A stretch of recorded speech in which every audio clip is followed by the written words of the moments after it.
A graça e a paz de nosso Senhor e Salvador Jesus Cristo. Cristo assim seja exaltado para a glória do seu santo nome. Eu quero aqui mais uma vez partilhar a palavra de Deus e para mim é um prazer levar até você a palavra do Senhor, usando assim as redes sociais para a glória do seu santo nome. Louvado seja Deus, porque assim como eu compartilhei com vocês via WhatsApp, o governo do estado ele autorizou as atividades religiosas a partir do dia 22. E louvado seja Deus porque nós podemos assim nos encontrarmos para louvar e glorificar o Senhor.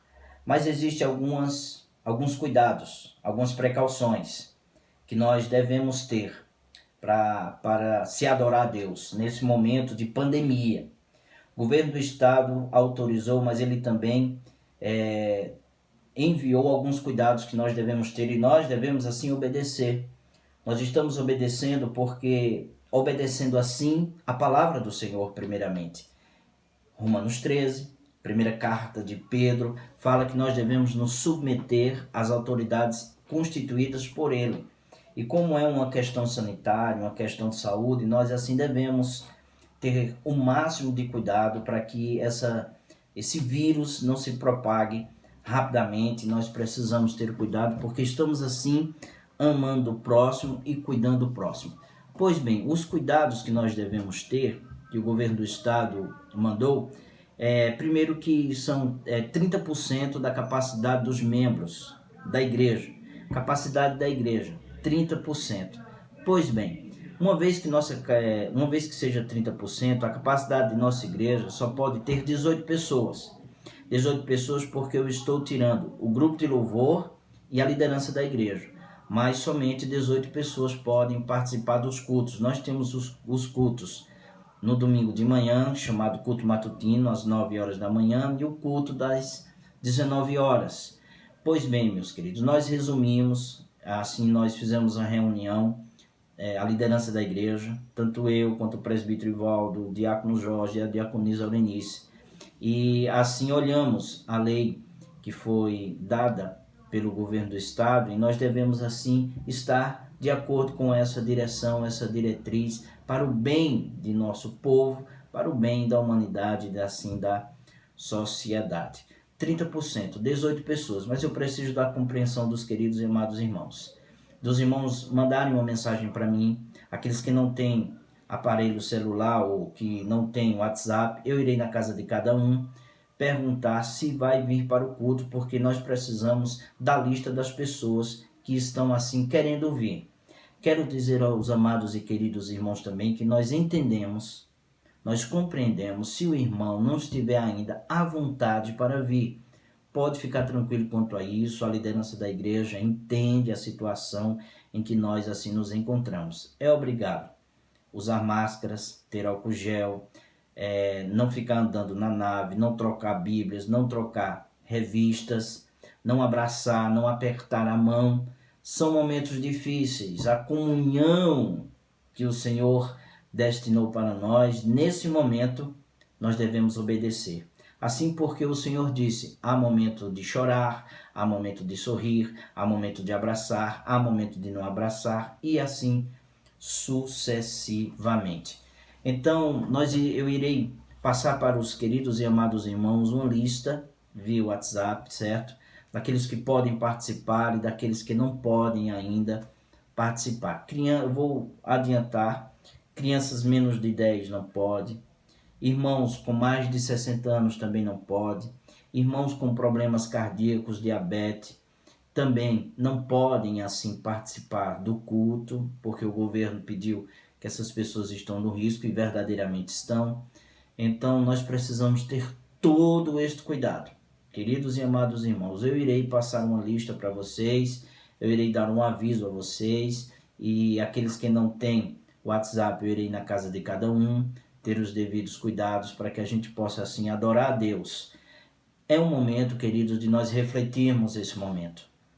Momento de chorar, momento de lamentar pela situação em que nos encontramos. Momento em que nós devemos pedir a Deus que isso possa passar o mais rápido possível. Que o Senhor de toda glória, de toda misericórdia, venha assim nos ajudar, meus irmãos. nesse momento tão difícil de adorar a Deus, de louvar a Deus, de glorificar a Deus. Que o Senhor possa abençoar a nossa vida para a glória do seu santo nome. Eu vou repetir mais uma vez, eu irei passar um aviso para os irmãos, irei também na casa de alguns irmãos para conversar com cada um e dizer como a situação. Repito, nós entendemos as pessoas e compreendemos as pessoas que não estejam ainda à vontade para vir. Não, pastor, eu não estou seguro de ir, não estou seguro de ir. Nós compreendemos e nós assim entendemos. Que Deus assim seja louvado e glorificado e estejam orando. São tempos difíceis para que o nome do Senhor seja louvado e glorificado na sua igreja, na igreja amada. O texto, queridos, que eu quero ir juntamente com vocês é Mateus capítulo 7. Mateus capítulo 7, do verso 3 ao verso 5. Esse texto é muito citado pela igreja, mas antes eu quero fazer uma oração, pedir que Deus venha nos ajudar para a compreensão do texto. Não vou ser muito longo, mas eu quero trazer alguns pontos aqui para que a gente possa assim refletir na palavra do Senhor. Vamos orar. Deus, nós oramos por Jesus Cristo, Senhor. Nós pedimos que o Senhor venha sobre nossas vidas, que o Senhor derrame as misericórdias sobre nós, que Teu Espírito Santo venha atender a nossa oração e abrir o nosso coração e mente para compreender a palavra do Senhor.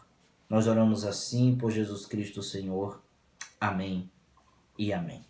Pois bem, aí nós estamos aqui no Sermão da Montanha.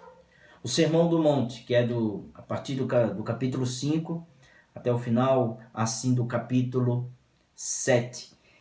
E Jesus vai falar aqui no verso 3 e 5 do capítulo 7 da seguinte maneira: Por que vês tu o argueiro ou o cisco no olho do teu irmão, porém não reparas na trave que está no teu próprio olho, né? Ou como dirás a teu irmão: Deixa-me tirar o argueiro do teu olho, quando tens a trave no teu?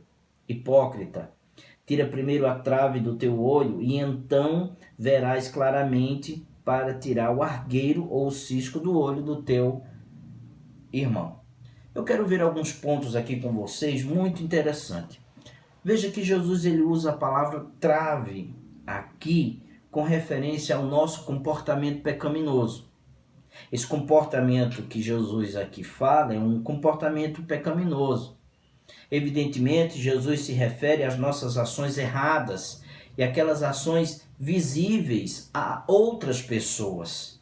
Ações que transformam a nossa vida em hipócritas, onde os outros estão olhando para nós, onde nós estamos condenando a vida dos outros e estamos errando assim na vista de todos os irmãos. Então, irmãos e sociedade. Então, nossas traves são os pecados de comportamento cometidos por nós mesmos e que podem ser observados por outras pessoas. É o que o texto diz. Isso inclui, queridos, expressões faciais. Isso inclui murmurações, reclamações. Quando as pessoas dão as costas para nós, a gente resmunga, a gente reclama, a gente faz expressões faciais de negatividade. São ações pecaminosas. Alguns autores, de maneira sábia, eles fizeram uma distinção entre pecado do coração e pecados sociais. Isso é interessante. Pecados do coração e pecados sociais. Veja que Deus ordena que nós confessemos os nossos pecados, mas aos outros somente os pecados sociais, os pecados que estão à vista dos outros, os pecados que as outras pessoas estão enxergando em nós, que testemunham contra nós. Em outras palavras, Deus não me pede para confessar a alguém da seguinte maneira: eu tenho inveja de você. Deus não disse isso. E nem ensinou isso. Nem também disse: olha, eu olhei para você de maneira imoral. Deus não pede que eu confesse isso, que são pecados do coração. Mas somente as minhas ações, as minhas palavras, que elas vêm. que as pessoas são atingidas por elas. Como podemos determinar as traves pecaminosas, aquelas traves que estão nos nossos olhos? Qual o padrão? O padrão é a palavra de Deus. Nem mais, nem menos. É as Escrituras que nos ensinam quais são esses pecados.